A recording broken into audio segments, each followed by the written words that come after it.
Assalamualaikum warahmatullahi wabarakatuh. Waalaikumsalam warahmatullahi wabarakatuh. Perkenalkan, kami dari kelompok 10 yang beranggotakan Fenty Nur Hidayah dan Anissa Rahmatenjana. Di sini kami akan mempresentasikan materi relasi dan fungsi. Sebelum kita memulai pembelajaran, marilah kita berdoa menurut agama dan kepercayaan masing-masing. Berdoa dimulai. Apa aja sih yang akan dipelajari pada materi relasi dan fungsi?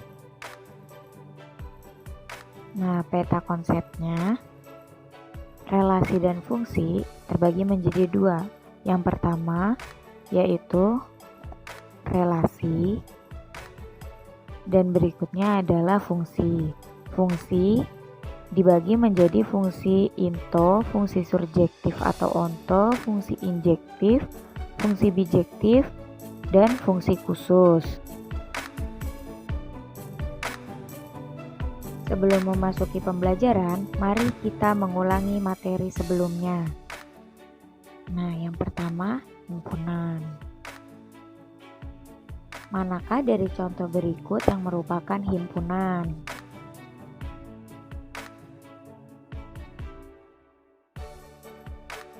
Hewan berkaki dua, Bu. Saya, Bu. Lukisan yang bagus bukan himpunan. Benar, himpunan didefinisikan sebagai kumpulan dari objek tertentu yang memiliki definisi yang jelas dan dianggap sebagai satu kesatuan. Selanjutnya adalah fungsi kuadrat. Nah, ada yang masih ingat nggak sama fungsi kuadrat? Bu, saya. Fx sama dengan ax kuadrat plus bx plus c dengan a tidak sama dengan 0. Benar, tadi adalah rumus dari fungsi kuadrat. Fungsi kuadrat adalah sebuah fungsi polinom yang memiliki peubah atau variabel dengan pangkat tertingginya adalah 2. Apa itu fungsi polinom?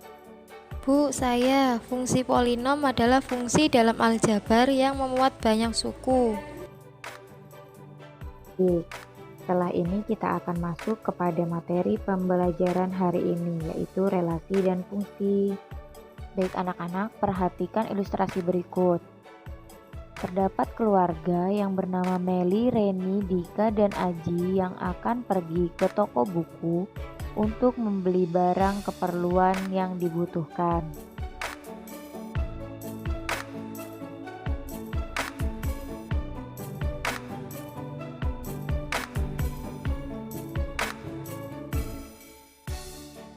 Sesampainya mereka di toko buku, mereka langsung berpencar untuk mencari kebutuhannya masing-masing. Meli membeli buku dan bolpoin, sedangkan Reni membeli tempat pensil, Dika membeli pensil warna, dan Aji membeli penghapus dan penggaris. Dari contoh yang sudah disajikan, apakah permasalahan tersebut memiliki hubungan? Ada, Bu. Contohnya hubungan antara himpunan anak dengan himpunan alat tulis. Himpunan anak yaitu Aji, Meli, Dika, Reni. Himpunan alat tulis yaitu penghapus, penggaris, buku, bolpoin, pensil warna, tempat pensil.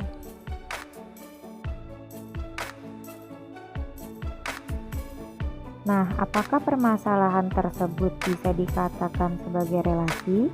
Jelaskan alasannya ya. Bisa, Bu, karena kata membeli merupakan relasi yang menghubungkan antara himpunan anak dengan himpunan alat tulis.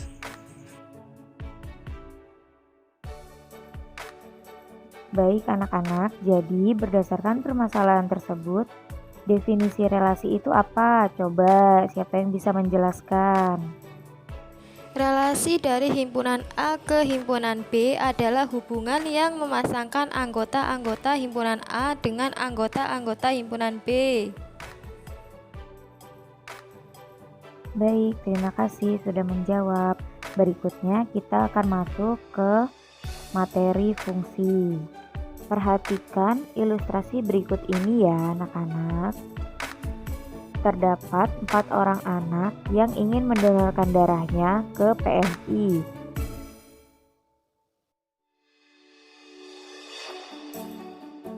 Setelah sampai, mereka akan diarahkan untuk ke tempat golongan darahnya masing-masing. Aji bergolongan darah A, Meli bergolongan darah B, Dika bergolongan darah O, dan Reni bergolongan darah AB. Setelah mereka selesai, mereka akan diarahkan untuk ke arah pintu keluar.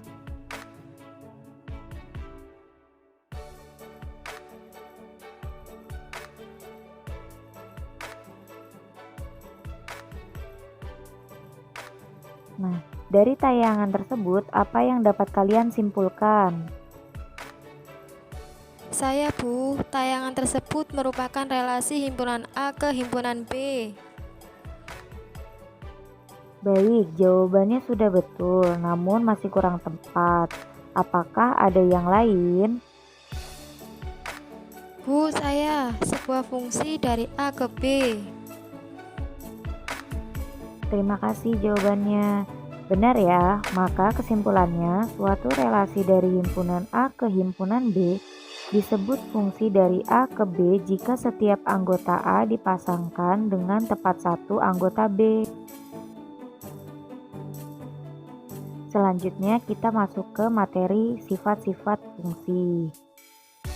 Berdasarkan cara berpasangan antara anggota domain dengan anggota kodomain, fungsi memiliki sifat-sifat yang dapat dibagi atas 4 bagian.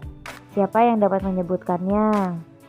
Fungsi into, fungsi subjektif atau onto, fungsi injektif, dan fungsi bijektif.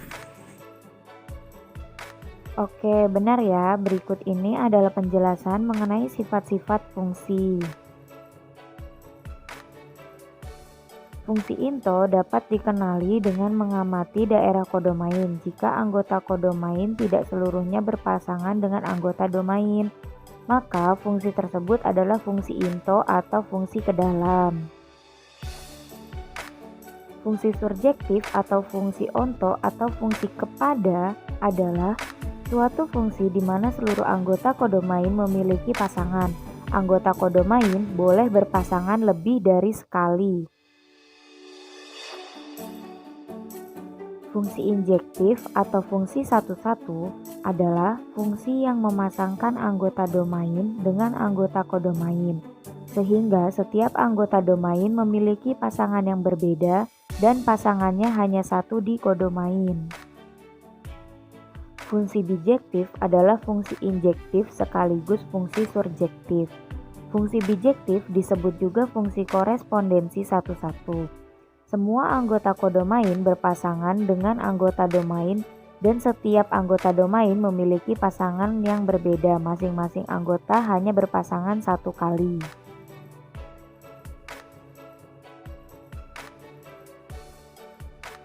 Perhatikan contoh berikut ini. Anak-anak, gambar yang pertama menunjukkan fungsi apa? Ada yang bisa menyebutkan? Bu, saya fungsi into. Untuk gambar 2, siapa yang bisa menyebutkan? Saya Bu, fungsi onto. Berikutnya, untuk gambar 3, siapa yang bisa menyebutkan ini fungsi apa? Saya Bu, gambar ketiga itu fungsi injektif. Untuk gambar selanjutnya, siapa yang bisa menyebutkan? Bu, saya fungsi bijektif. Sekarang kita jabarkan dari contoh fungsi yang tadi ya. Ayo, siapa yang bisa menjelaskan? Bu, saya.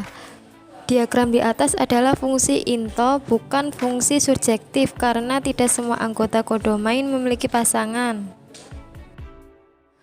Bu, saya di situ terlihat bahwa ranknya itu AC, sementara kodomainnya itu ABC. Jadi tidak semua anggota kodomain merupakan rank.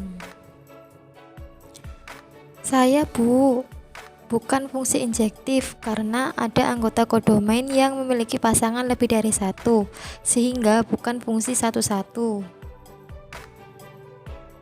Sekarang kita masuk ke contoh yang kedua. Ayo, siapa yang bisa menjelaskan dari fungsi yang kedua ini? Saya, Bu. Diagram di atas adalah fungsi surjektif karena semua anggota kodomain memiliki pasangan. Bu, saya. Bukan fungsi injektif karena ada anggota kodomain yang memiliki pasangan lebih dari satu. Nah, sekarang kita akan masuk ke fungsi yang ketiga. Siapa yang dapat menjelaskan dari fungsi yang ketiga tadi? Saya, Bu. Diagram di atas adalah fungsi injektif. Bu, saya. Fungsi injektif haruslah relasi satu-satu. Ya, Bu. Anggota kodomain tidak harus memiliki pasangan, asalkan anggota domain masing-masing memiliki pasangan.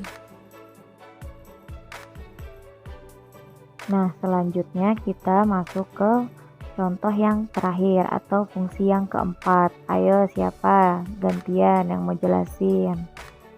Bu, saya. Diagram di atas adalah fungsi bijektif. Semua anggota kodomain memiliki pasangan dan tiap-tiap anggota kodomain hanya dipasangkan satu kali. Bu, saya. Karena suatu korespondensi satu-satu hanya mungkin terjadi jika banyaknya anggota himpunan A sama dengan banyaknya anggota himpunan B. Saya. Jika banyak anggota himpunan A adalah P, maka banyak anggota himpunan B haruslah P. Banyaknya korespondensi satu-satu dari A ke B adalah P faktorial sama dengan P kali P-1 dikali P-2 dikali P-3 sampai dengan banyaknya P, sama dengan P kali P-1 dikali P-2 dikali P-3 sampai dengan banyaknya P. Nah, benar sekali jawaban dari kalian. Sekarang kita masuk ke contoh soal. Misal, A sama dengan himpunan bilangan prima kurang dari 10. B, himpunan bilangan asli kurang dari 10. Pasangan terurut di bawah ini yang merupakan fungsi injektif adalah...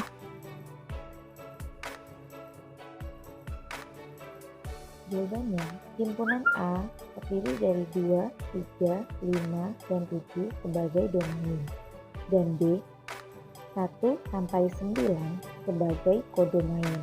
Fungsi injektif jika anggota A mempunyai pasangan yang berbeda di B. Jadi, jawaban untuk soal ini adalah sebagai berikut. Saya, Bu. Fungsi injektif karena setiap anggota A mempunyai pasangan yang berbeda di B. Jawaban A bukanlah fungsi injektif karena anggota A adalah 3, 5, dan 7 mempunyai pasangan yang sama di B. Yang D juga bukan fungsi injektif karena anggota mempunyai pasangan yang tidak berbeda 1,2 di B. D bukanlah fungsi injektif karena anggota A 5 dan 7 mempunyai pasangan yang sama yaitu 5.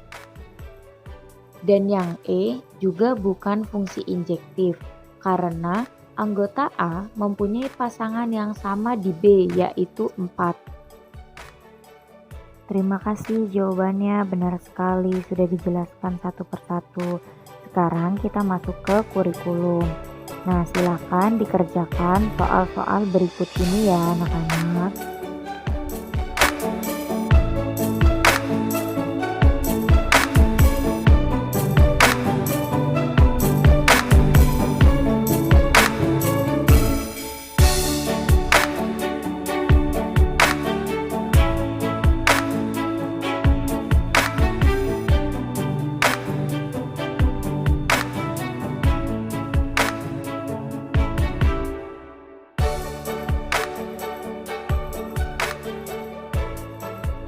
Sekian presentasi dari kelompok 10. Kurang lebihnya mohon maaf. Jika ada yang ingin ditanyakan, silakan komen di kolom komentar ya. Terima kasih.